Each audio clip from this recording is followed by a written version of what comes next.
Welcome to the deep dive. Today, we've set ourselves a pretty massive task, haven't we? We certainly have. We're diving deep, really deep, into the world of ufology. Yeah, the aim is to create something like an exhaustive guide, almost an encyclopedia, focusing on all these alleged alien species that get reported. Exactly. We're trying to catalog the cosmos, based on what people say they've seen or experienced. And our approach here, just to be clear for everyone listening, is about information synthesis, right? Yeah. We're suspending disbelief purely for the sake of cataloging. Absolutely. We're not endorsing these claims, and we definitely acknowledge that mainstream science is, well, rightly skeptical given the total lack of hard physical proof. But the source material itself, decades of abduction claims, contactee stories, conspiracy theories, it's this incredibly rich vein of modern folklore. It really is. So we're charting the taxonomy, physical descriptions, where they supposedly come from, what their reported agendas are, treating it like a field guide to the alleged. And what strikes you immediately is just the sheer variety. It's not just one type of alien.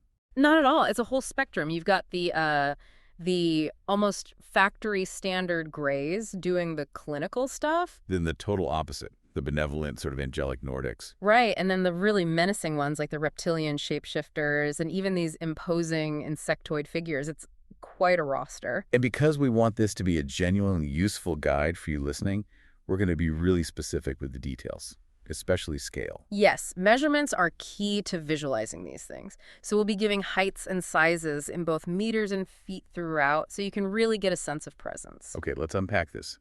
Where else can we possibly start but with the most famous, the absolute icon of modern alien imagery? Has to be the gray. The gray alien, sometimes called the Zeta Reticulum. They are the modern archetype. They really took over after the 1960s, didn't they? Kind of pushed aside the old little green men. Completely. The Betty and Barney Hill case was pivotal, really cementing this new image, something far more sterile and, frankly, unsettling. So let's nail down the physicals. First off, size. They're not big creatures, generally speaking. No, not at all. That's a key feature. They're reported as being short, typically somewhere between 3 and 4 feet tall. Which is, what, about 0.9 to 1.2 meters? Exactly. Very small, slender bodies, almost frail-looking, childlike in stature sometimes. And the skin is typically described as gray or grayish-white and completely hairless. But the feature that dominates, the one everyone focuses on, is the head. And specifically the eyes. Absolutely. The head is disproportionately large for the body, bulbous, smooth, hairless. It gives this impression of being highly evolved or maybe artificial, engineered. And the eyes. The eyes are everything in these reports. Oversized, taking up a huge portion of the face. They're slanted upwards, almond-shaped, and usually described as completely black, like pools of oil or dark glass. No pupils, no iris visible, often described as looking wet or highly reflective. It's that lack of discernible features that's so disturbing, right? The minimal face. Precisely.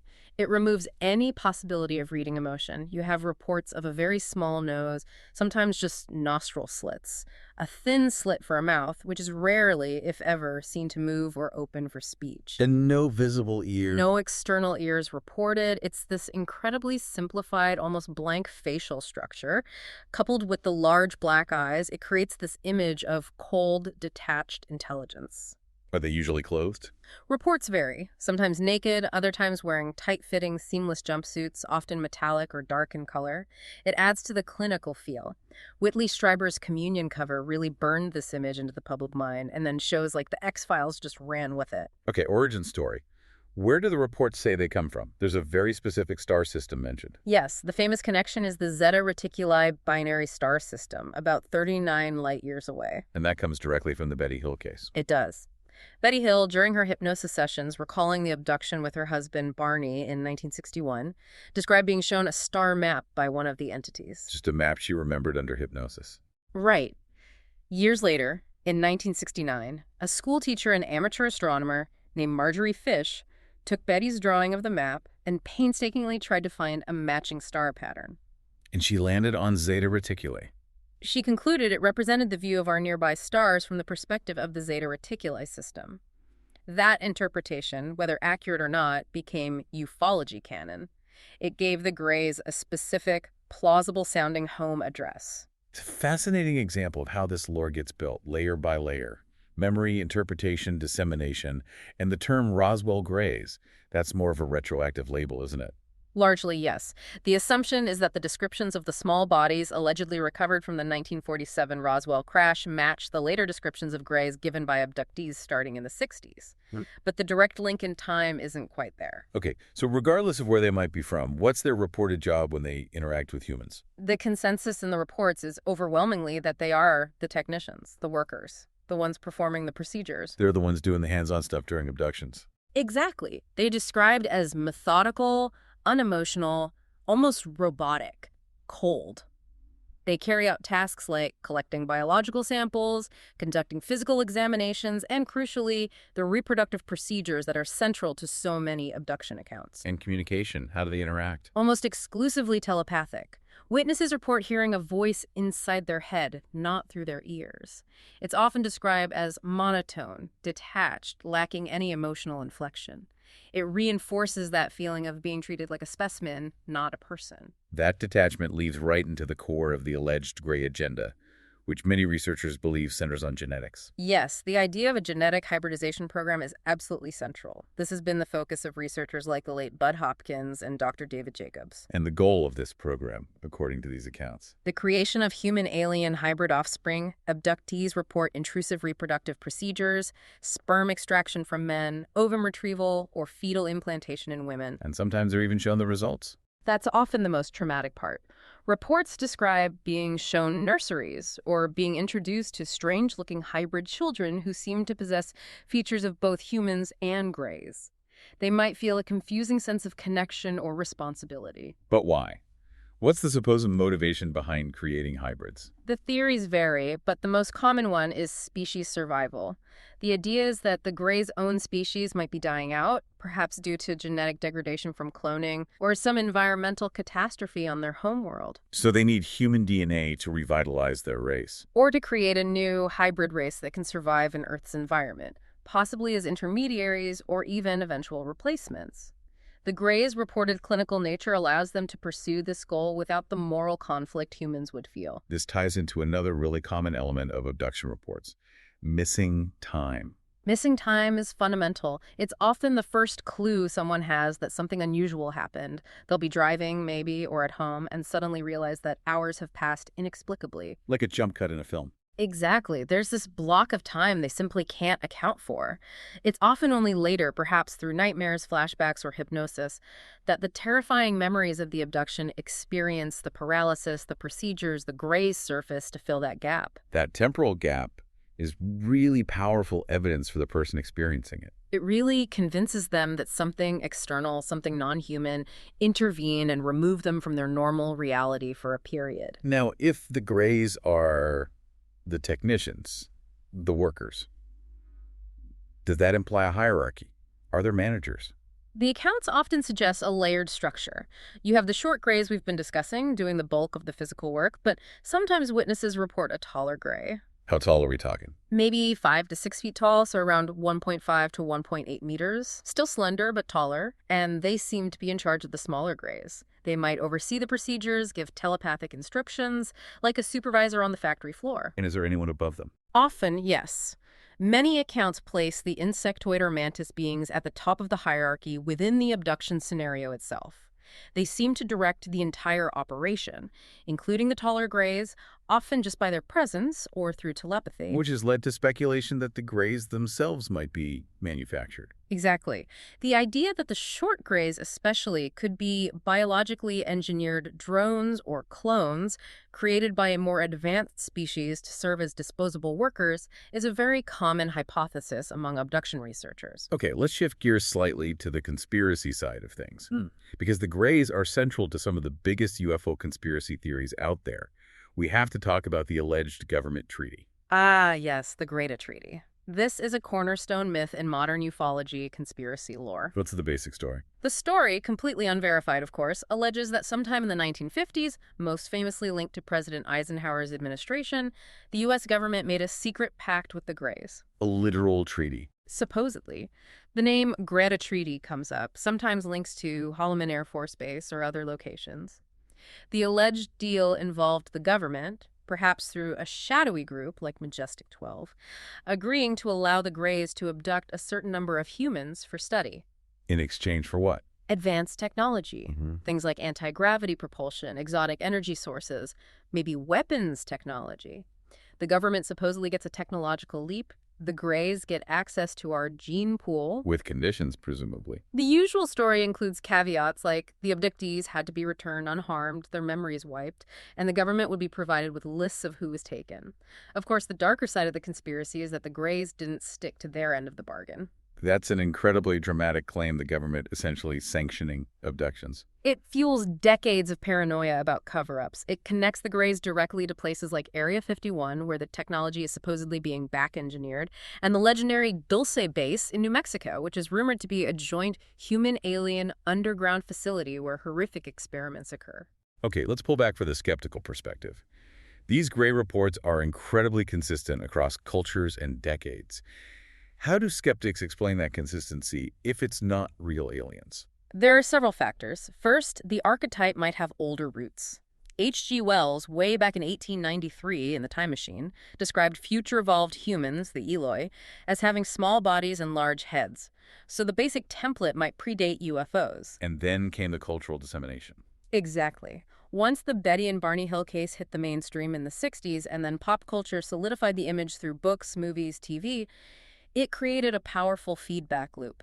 People having strange, perhaps frightening, nocturnal experiences now had a ready-made image, the Grey, to unconsciously map onto that experience. The media essentially provided the costume for the monster in the dark. In a way, yes, and the psychological explanations are also very strong, especially regarding the common elements like paralysis and feeling a presence. You mean sleep paralysis? Precisely.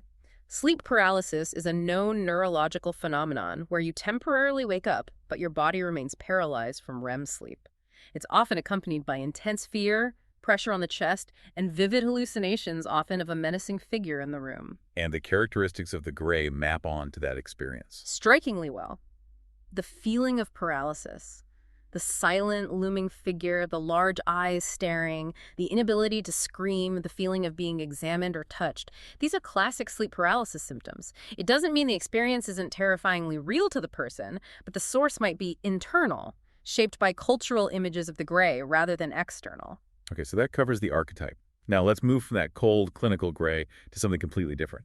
We're talking about the benevolent humanoids. Right, the Space Brothers narrative.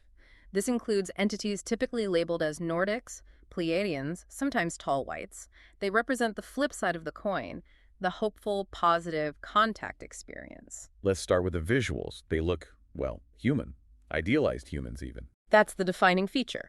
They are consistently reported as being tall, generally in the 6 to 7 foot range.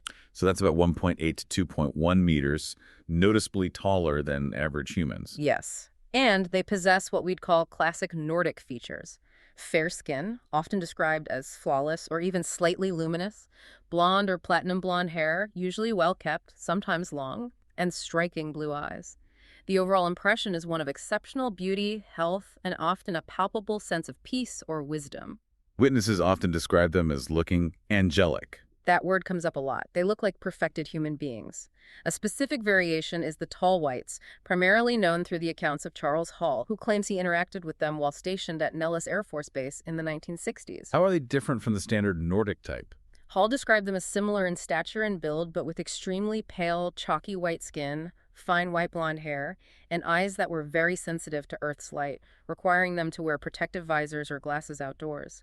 It adds a slightly more alien, less purely human touch. Now, their origins. This seems to have shifted over time, hasn't it? It absolutely has, and it mirrors our own growing understanding of space. In the 1950s, the heyday of the early contactees like George Adamski. He was the one claiming contact with Venusians. Yes, his famous contact Orthon was described as a beautiful blonde Venusian.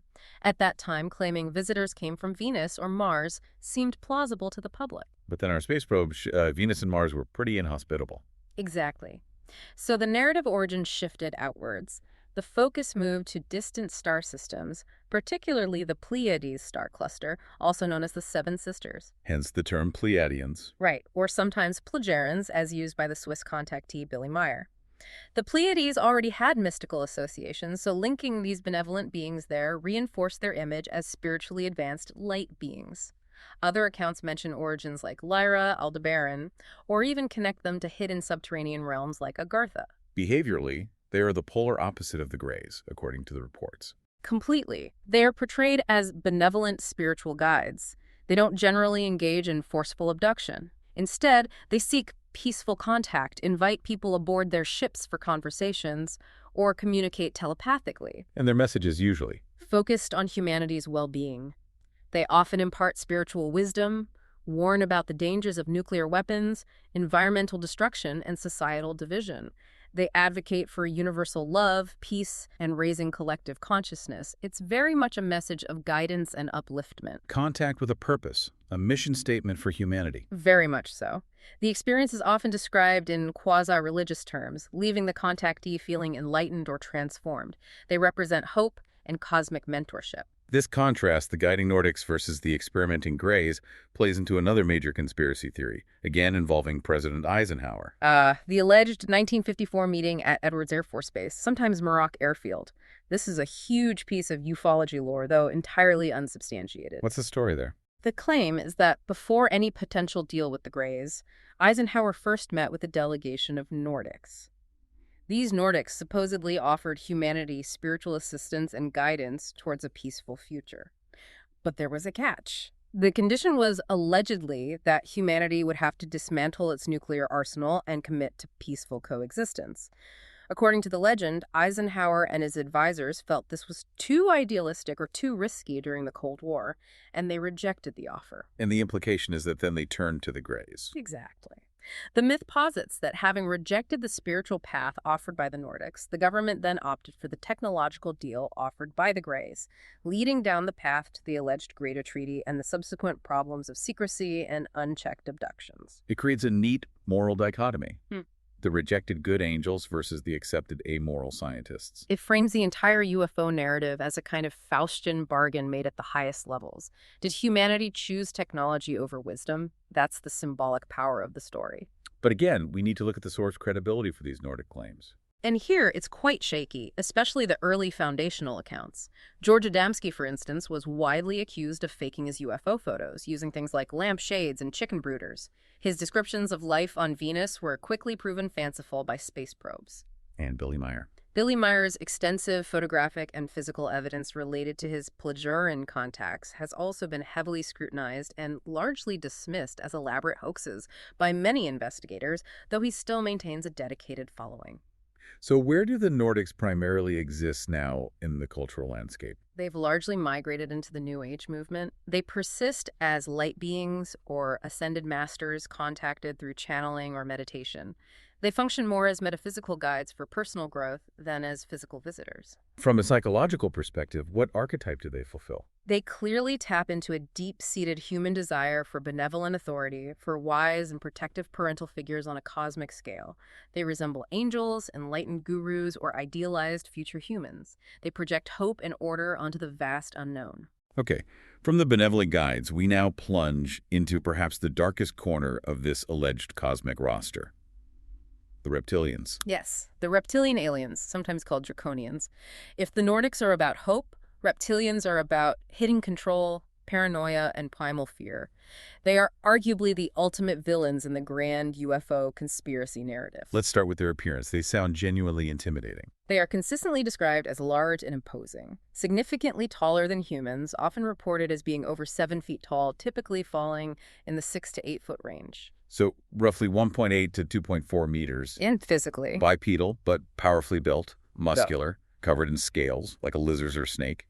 The color varies in reports: green, brownish, grayish. They have distinctly reptilian heads, sometimes with snout-like features, ridges, or even small horns. And the eyes are a key feature again, very much so.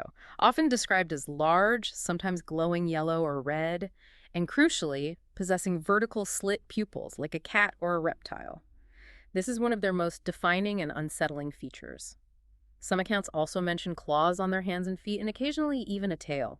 But their real threat, according to the lore, isn't just their appearance. It's their ability to hide. That's the core of the conspiracy, the alleged ability to shapeshift. The idea is they can alter their appearance using either biological abilities or advanced technology like holographic projection to look perfectly human. Allowing them to infiltrate society. Exactly. to walk among us undetected, occupying positions of power in government, finance, media, even royalty. This makes them a hidden enemy, manipulating events from behind the scenes. Where are they supposed to originate from? The most common origin cited in the lore is the Alpha Draconis star system in the constellation Draco, hence the name Draconians. They're often portrayed as an ancient, warlike, and highly territorial species with a long history of conquests throughout the galaxy. Are there other theories about their origins? Ones closer to Earth? Yes, there are alternative ideas. David Icke, who heavily popularized the reptilian conspiracy, often talks about them being interdimensional beings, possibly from the lower fourth dimension, interacting with our reality. And the ancient Earth native idea. That's another fascinating, though highly speculative, thread. It suggests they might not be extraterrestrial at all, but rather an intelligent species that evolved on Earth alongside or even before mammals, perhaps descended from dinosaurs who retreated underground millennia ago. This ties into hollow Earth theories. The dinosauroid theory. Precisely. And this Earth native idea allows believers to easily connect them to ancient serpents and dragon myths found in virtually every culture worldwide, the Nagas of India, Quetzalcoatl in Mesoamerica, the serpent in Eden. The theory suggests these weren't myths, but actual historical encounters with these beings who were perhaps worshipped or feared as gods.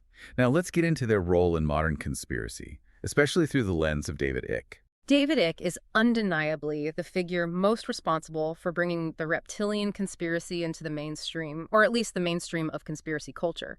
His central thesis is the reptilian elite. Which claims what, exactly? It claims that the world is secretly run by a network of these shape-shifting reptilians, or human reptilian hybrids, who occupy the highest positions of power globally. This includes political leaders, banking dynasties, royal families, media moguls, the so-called global elite. And their agenda. Total control and enslavement of humanity.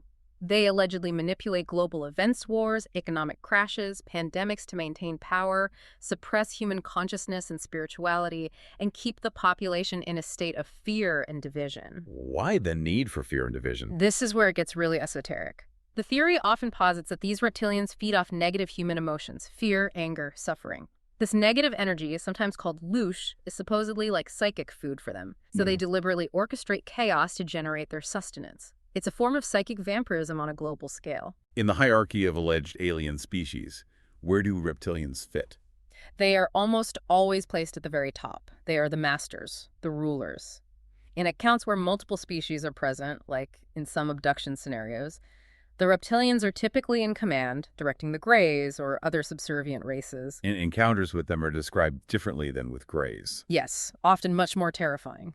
While Greys are cold and clinical, reptilians are often reported as overtly aggressive, domineering, cruel, and sometimes physically or sexually violent. They project an aura of malice and ancient predatory power. Okay, the claims here are obviously enormous secret rulers, shape-shifting, energy feeding. What's the actual source base for this? It's actually quite narrow and highly controversial. It relies heavily on David Icke's interpretations and synthesis of various myths, conspiracy theories, and a relatively small number of abductee testimonies, some documented by researchers like the late Carla Turner, who focused on the darker, more abusive aspects of alleged encounters. Pop culture has definitely played a role too. Absolutely. The idea of reptilian humanoids in disguise was powerfully seeded by the 1983 TV miniseries V. You also see echoes in shows like Doctor Who with the Silurians.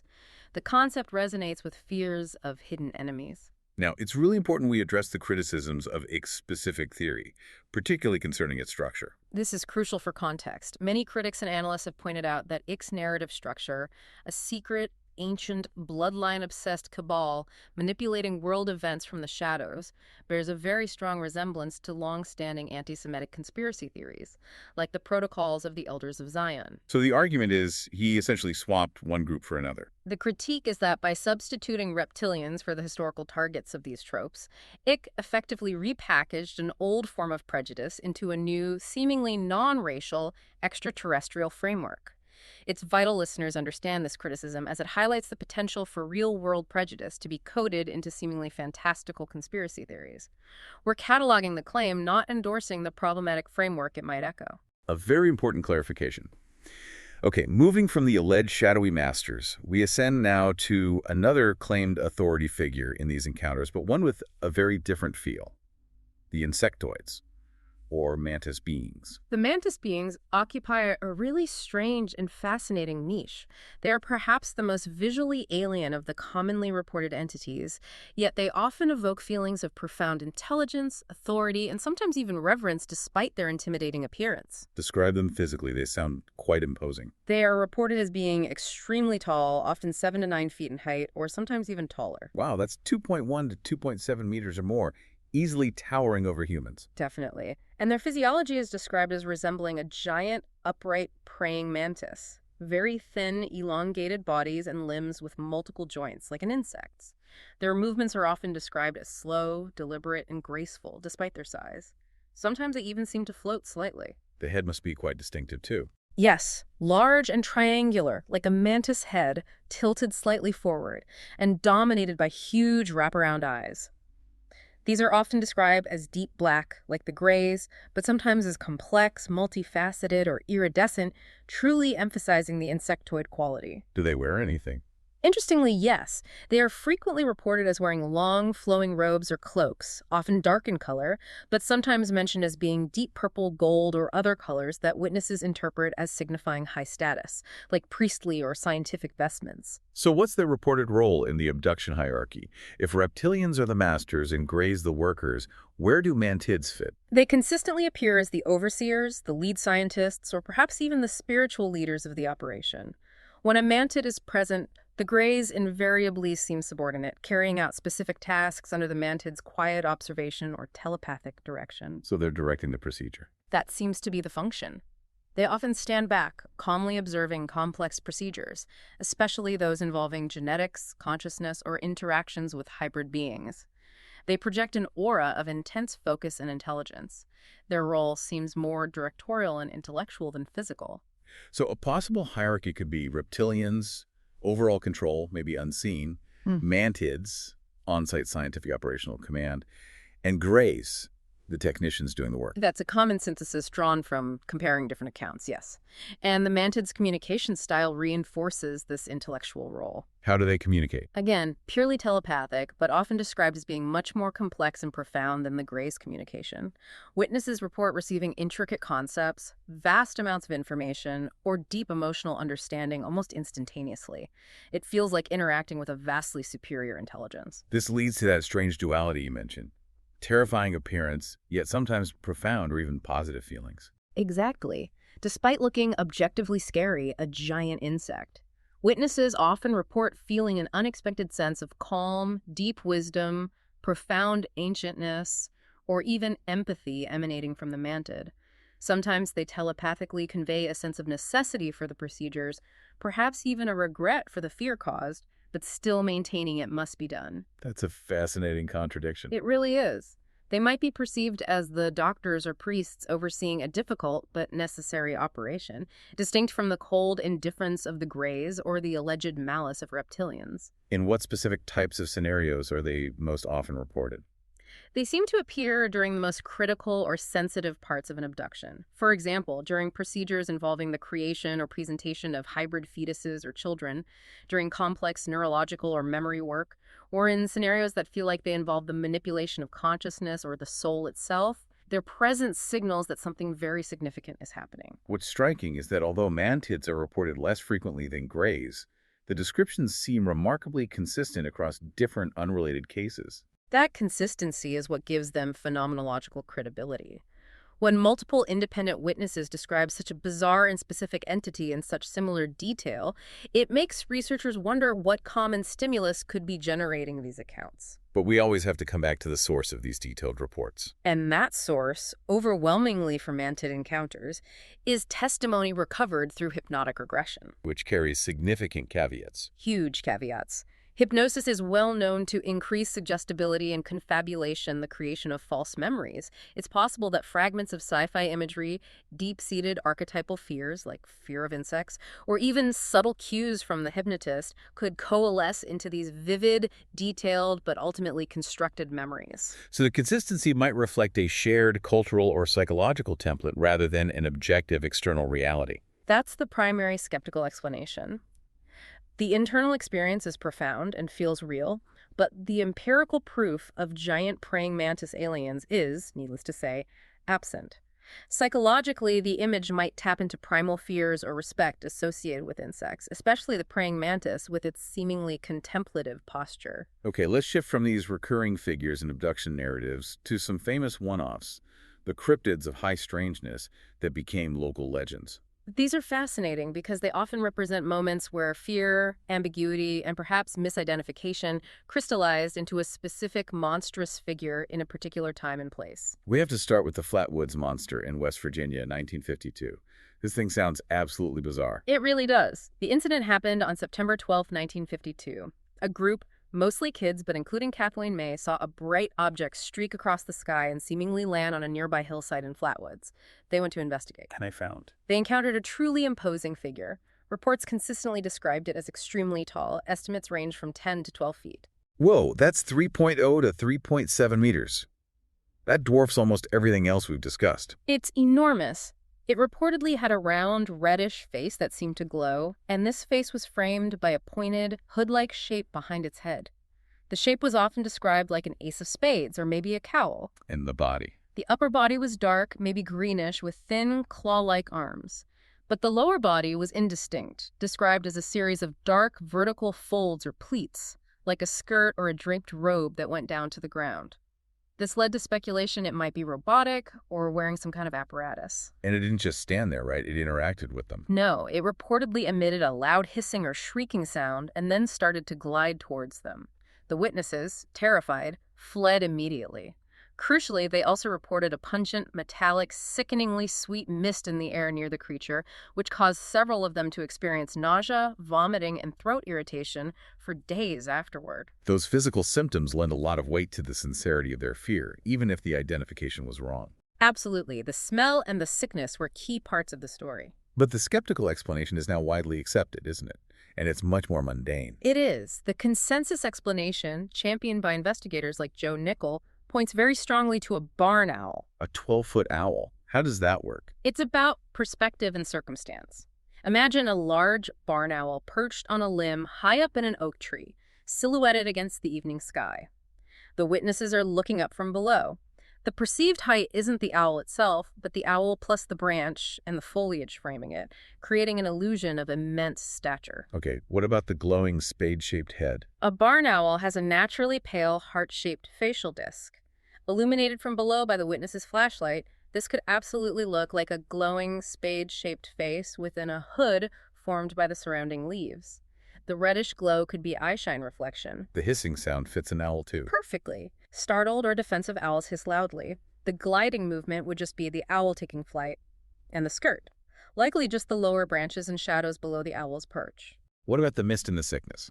That's slightly harder to pin down, but could be related to the witness's extreme panic, hyperventilation causing nausea, or perhaps encountering strong-smelling vegetation, or even residual effects from the meteor they initially saw, which might have left an odor or trace chemicals. But the core visual description aligns remarkably well with a spooked owl in a tree. It's a classic case study in how extraordinary stimuli, like a meteor plus darkness plus fear, can transform the ordinary, an owl, into the monstrous. And the Flatwoods Monster became an enduring piece of American folklore, celebrated locally and even appearing in video games now. Next up, another mid-century classic of high strangeness, the Hopkinsville Goblin Siege in Kentucky, 1955. Ah, yes, the Kelly Hopkinsville encounter, August 21st, 1955. This is where the term Little Green Men really gained traction in the media, even though the witnesses didn't describe them exactly that way. So what did the Sutton family and their friends report seeing besieging their farmhouse? They described multiple small creatures, consistently reported as being 2 to 4 feet tall. So pretty small, 0.6 to 1.2 meters. Goblin-sized indeed. Right. They had large heads for their bodies, very large pointed ears that stuck up, and wide, glowing, yellowish eyes set far apart. Their bodies were slender, with thin limbs and clawed hands. And the color, were they green? The skin was usually described as silvery gray or having a metallic sheen. Some reports mentioned a greenish tint under certain lighting conditions, perhaps reflecting light, but silvery or gray seems more primary in the actual witness descriptions. The green part was likely a media simplification later. And their movement was very strange. That was key. They didn't seem to walk normally. They were described as floating, gliding, or swaying, sometimes seeming to defy gravity. They were incredibly agile, popping up at windows or doorways and then vanishing quickly back into the darkness. And the family reacted how? With sheer terror and shotguns. They engaged in a running gun battle with these creatures for several hours through the night. A really bizarre detail they reported was that bullets seemed to have little effect, sometimes making a metallic pinging sound, as if hitting metal, before the creatures would flip over and disappear, only to reappear moments later. The persistence is what makes it a siege. They kept coming back. Exactly. Peeking in windows, grabbing at people from the roof overhangs.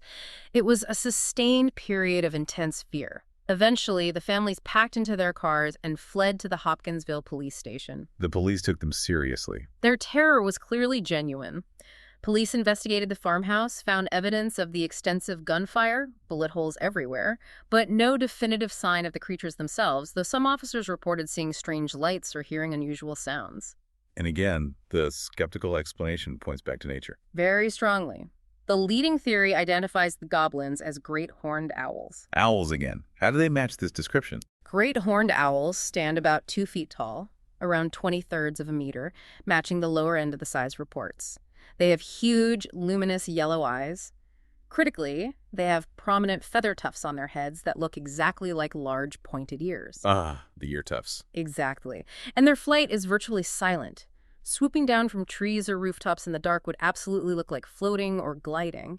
An aggressive, territorial pair of owls defending their nest near the farmhouse could certainly behave in a persistent, harassing way. What about the bullets having no effect and the metallic sound?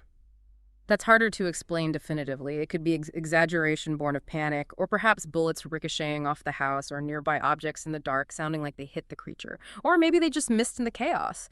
Owls are surprisingly resilient too. But despite the strong owl hypothesis, the legend became little green men. The media loved that phrase. It captured the imagination and became the default pop culture image of aliens for decades, largely thanks to this very specific, probably misinterpreted event in rural Kentucky. Okay, we've covered the archetypes, the technicians, the guides, the masters, the cryptids. Let's move into the final category. The species that exist more in the realm of ancient history, metaphysics, and channeled information. Right, we're shifting from reports of physical encounters to beings described primarily through esoteric interpretations, mythology, and claimed spiritual contact. First up, the big one from ancient astronaut theory, the Anunnaki. The Anunnaki were originally a group of deities in ancient Sumerian and Mesopotamian mythology. However, their modern interpretation as extraterrestrials comes almost entirely from the work of the late author Zecharia Sitchin. And Sitchin's theory was? Sitchin claimed, based on his unique translations of Sumerian texts, that the Anunnaki were flesh and blood astronauts from a planet called Nibiru, supposedly a 12th planet in our solar system with a long elliptical orbit. Why did they come to Earth, according to him? He alleged they came here hundreds of thousands of years ago, primarily to mine gold, which they needed to repair the atmosphere on Nibiru. And humans factor into this how? Finding the mining labor too taxing, the Anunnaki, led by figures like Enki and Enlil, supposedly used genetic engineering to upgrade existing hominids on Earth, possibly Homo erectus, by mixing an Anunnaki DNA with theirs. The result was Homo sapiens, created specifically to be a slave race to mine gold for their creators. These Anunnaki were later remembered as the gods of ancient pantheons. How is Sitchin's work viewed academically? It's universally rejected by mainstream historians, archaeologists, and linguists. Scholars state his translations are deeply flawed, misinterpret Sumerian mythology, and impose modern concepts onto ancient texts. It's considered pseudoscience within academia. But incredibly popular in alternative circles. Massively popular. It's a cornerstone of the Ancient Aliens television show and related media. The idea of gods being astronauts is very compelling for many. Okay, next. The Arcturians, where do they fit in? Arcturians are fixtures in the New Age and channeling communities. They're said to originate from the star system Arcturus, about 37 light-years away. What are they like? Often described as humanoid, sometimes with a bluish tint to their skin, or as beings of pure light or energy. The key aspect is that they're typically described as existing in a higher dimension, often the fifth dimension or above, making physical contact rare or impossible. So their interaction is non-physical. Primarily, yes. They allegedly communicate via telepathy, channeling through receptive humans, or during meditation or dream states. Their focus is almost entirely on spiritual guidance and healing. They offer messages about raising consciousness, healing the planet, and using advanced, often vibrational or light-based healing technologies. Edgar Cayce mentioned Arcturus, and figures like Dolores Cannon wrote extensively about Arcturian healing methods based on her hypnosis work. Credibility here is purely subjective, based on personal experience. Entirely anecdotal and based on faith in the channelers or the personal spiritual experiences of individuals. No verifiable evidence. Moving closer to home, relatively speaking. Syrians. Yes, beings associated with the Sirius star system, our brightest night star, about 8.6 light-years away. What's their reported role? Generally benevolent, often depicted as wise counselors, teachers, and helpers with technology. They are sometimes linked to ancient civilizations, particularly Egypt, perhaps having shared knowledge about astronomy or pyramid building. And there's a connection to the Dogon tribe.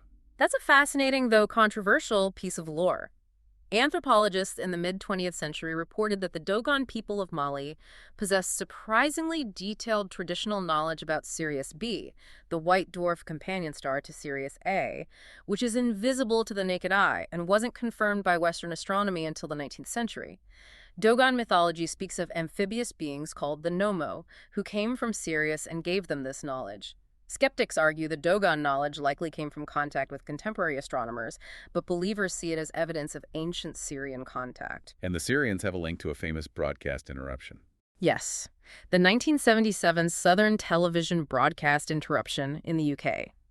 During a news broadcast, the signal was apparently hijacked, and a distorted voice delivered a message urging humanity to disarm its nuclear weapons and embrace peace. The voice claimed to represent the Ashtar Galactic Command, and Ashtar is often linked in channeling circles to Sirius. Widely considered a hoax, though. Overwhelmingly so. A clever signal intrusion prank, most likely. But it cemented the idea of Syrians, or related groups like Ashtar Command, as galactic messengers concerned with Earth's fate. Syrians themselves are often described as humanoid, sometimes tall, sometimes with slightly bluish skin or subtle aquatic features, linking back to the Nomo idea. Finally, in this metaphysical category, a much more recent addition, the Blue Avians. Very recent, yes. These beings entered the ufology scene almost exclusively through the claims of one individual, Corey Goode, starting around 2015. Goode presents himself as a whistleblower from secret space programs. And what are Blue Avians supposed to be? Goode describes them as very tall, around 8 feet, approx. 2.4 meters, humanoid beings with bird-like features, including blue feathers covering their bodies, and somewhat avian-looking faces. So literally blue bird people. Essentially, yes. They are claimed to be extremely high-density beings, perhaps from the 6th density or higher, existing beyond our normal physical reality, but able to manifest here. And their role? Deeply benevolent, according to Goode. They are here to deliver messages of hope, forgiveness, service to others, and to assist humanity through a period of major cosmic and consciousness shift. They're portrayed as very gentle, wise, and spiritually advanced. What's the general view on the credibility of these claims? Extremely suspect, even within the broader UFO community, which might accept other phenomena. Goode's claims are entirely unsubstantiated, highly elaborate, and many researchers view the Blue Avians as a modern invention or fantasy, lacking the historical depth or cross-witness corroboration of other alleged species. They serve as a good example of how new entities can be generated and propagated rapidly in the online fringe ecosystem. Okay, having toured this incredible zoo of alleged species, let's zoom out to some overarching concepts that help frame the whole phenomenon. Yes, these are themes or related phenomena that tie into the main narratives about Greys, Nordics, Reptilians, and others. First, the recurring theme of hybrids and genetic agendas. We touched on this with the Greys, but let's define what these hybrids supposedly look like. Based on accounts collected by researchers like Bud Hopkins and David Jacobs, the hybrids are often depicted as the intended outcome of the abduction program. They typically resemble humans, but with noticeable alien traits. Disproportionately large, dark eyes, though maybe more human-like than Greys, pale skin, sparse or fine hair, slender bodies, and sometimes an emotionally detached or different demeanor. And abductees are sometimes made to interact with them. Yes, a common and deeply disturbing element is being presented with a hybrid child and told, "This is your child." This creates immense psychological conflict, confusion about parenthood, species identity, and the purpose of their experiences. What does the whole hybrid concept represent, psychologically or symbolically? It's incredibly potent. On one hand, it taps into deep fears about loss of bodily autonomy, genetic lineage disruption, and humanity being usurped or replaced. On the other hand, some interpretations see hybrids as a potential bridge, a next step in evolution, combining the best of both species, perhaps destined to survive ecological changes or lead humanity spiritually. It embodies both ultimate violation and potential transcendence. Next, the classic figures of the cover-up. The men in black, maybe. The maybe are inseparable from UFO lore, especially from the 1950s through the 70s. They aren't typically considered aliens themselves, but rather mysterious, intimidating figures, usually men, dressed in black suits, who show up shortly after someone has a significant UFO sighting or encounter. And their purpose is intimidation. Primarily, yes, to silence witnesses. They often arrive in blike, vintage-looking cars, speak in monotone or odd cadences, display strange mannerisms, and possess knowledge about the witness's sighting that they shouldn't have. They deliver veiled threats, telling the witness to forget what they saw for their own good or for national security. But there are theories linking them to aliens, right? Absolutely. They're often bizarre behavior, unnaturally pale or odd-looking skin, lack of emotion, and sometimes uncanny abilities have led to speculation within conspiracy circles that the maybe might be aliens in disguise, or clones, or perhaps sophisticated androids, or even hybrids, acting as a kind of enforcement arm for the cover-up, possibly working with or for certain alien factions or a rogue government agency. They embody the paranoia that someone is actively suppressing the truth. Finally, let's revisit the fundamental alternative to the extraterrestrial hypothesis, ETH, the idea of ultraterrestrials or interdimensionals. This is a really important conceptual framework, strongly associated with researchers like Jacques Vallée and John Keel. It challenges the default assumption that UFOs and their occupants must be visitors traveling across vast interstellar distances from other planets. So where do they come from instead? The interdimensional hypothesis, IDH, proposes that these entities might originate from other dimensions, parallel realities, or levels of consciousness that coexist with our own reality but are normally invisible or inaccessible to us. They aren't arriving from space. They're manifesting from somewhere else that intersects with our space-time. How does this hypothesis better explain some of the weirdness? It potentially accounts for the high strangeness aspects that don't fit a simple nuts and bolts spacecraft model. UFOs appearing or disappearing instantly, changing shape, moving in impossible ways, entities walking through walls, the lack of physical evidence like crash debris in many cases. If they operate under different physical laws from another dimension, these things become more plausible. And it connects UFOs to older phenomena. That's a key part of Vallée's work. The IDH suggests that the phenomenon might be ancient, a single intelligence or group of intelligences that has interacted with humanity throughout history, tailoring its manifestations to fit the cultural expectations of the era. So today's alien abductions might be the modern equivalent of historical encounters with fairies, elves, jinn, demons, or angels. It's the same phenomenon wearing different cultural masks. It reframes the whole thing from visitors from space to something much more complex and integrated with human consciousness and reality itself. Precisely. It suggests the taxonomy we've been discussing might be more about the forms this intelligence chooses to present, or the forms our own consciousness projects onto it, rather than a literal catalog of distinct biological species from other planets. What's fascinating here is, even considering the IDH, or vast cosmic possibilities, the reports still overwhelmingly favor humanoid forms, don't they? That really stands out, doesn't it? Greys, Nordics, Reptilians, even mantids to some extent. They're mostly bipedal, symmetrical head-torso-limb structures. Why not blobs or sentient gas clouds or something truly radically alien? The prevalence of the humanoid template suggests a strong element of anthropomorphism, or perhaps that this form is somehow fundamental, or maybe it's just the limit of our ability to perceive or describe the truly strange. It hints that our own psyche is deeply involved in shaping these encounters. We have covered an immense amount of ground today. Truly an encyclopedic journey from the operating tables of the Greys to the supposed thrones of the Reptilians, the ancient myths surrounding the Anunnaki, and the lonely backroads haunted by the Flatwoods Monster. It's an extraordinary spectrum of alleged entities and experiences.